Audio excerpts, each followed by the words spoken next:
আজি প্ৰায় 5 মাহ পিছত নিজৰ বিদ্যালয়খনলৈ গৈ আছোঁ।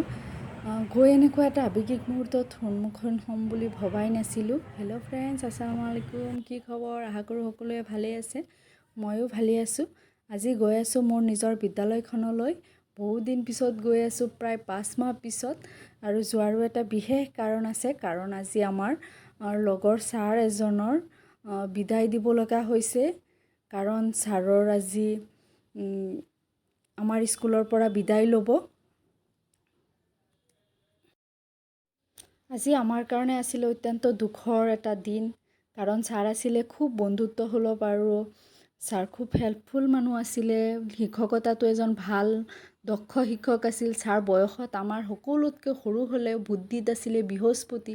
আজি প্ৰধান শিক্ষকৰ লগতে আমাৰ সকলো ছাৰ বাইদেউৰ আৰু ল'ৰা ছোৱালীৰ মনবিলাক খুব বেয়া আছিলে। সিহঁতেও কান্দাকটি কৰি আছিলে।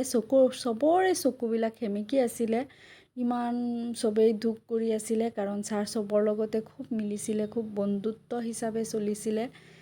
ছাৰৰ বিহেভিয়াৰত চবেই ভাল, আৰু ছাৰেও কান্দি আছিলে, কাৰণ ছাৰেও আমাক নিজৰ কৰি লৈছিলে। তেজমংহৰ সম্পৰ্ক নহ'লেও মানুহৰ যিটো এটা সম্পৰ্ক হয়, একেলগে চলিলে খুব ভাল এটা সম্পৰ্ক ঘৰলৈ উঠিছিলে। আৰু এনেকৈ আজি দিনটো পাৰ কৰিলোঁ। খুব ল'ৰা ছোৱালীবিলাকৰ মনবিলাক খুব বিষণ্ণ হৈ আছিলে। লগতে প্ৰধান শিক্ষকজনৰো সুখাত ক'ব পাৰি।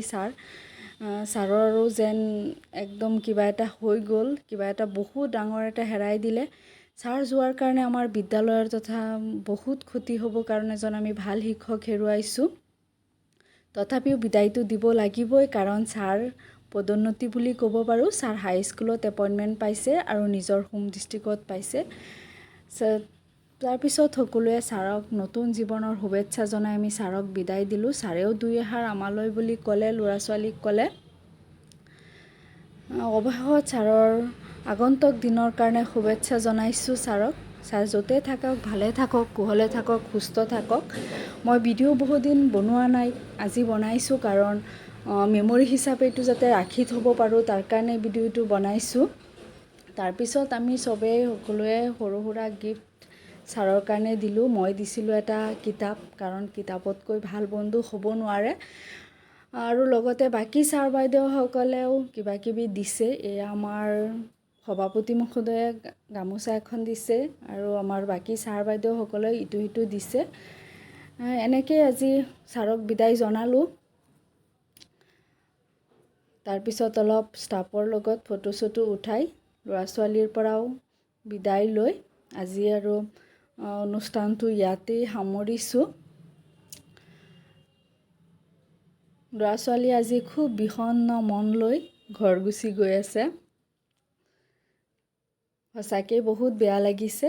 তাৰপিছত এয়া খানা চানা খোৱাৰ পিছত আৰু মই ঘৰত গুচি আহিছোঁ, যিহেতু বেবী ঘৰত কান্দি আছিলে, ঘৰৰ পৰা ফোন কৰি আছিলে। আজিলৈ এইখিনি। কেনেকুৱা লাগিছে ভিডিঅ'টো কমেণ্ট কৰি জনাব, আৰু ছাৰক সকলোৱে শুভেচ্ছা জনাব।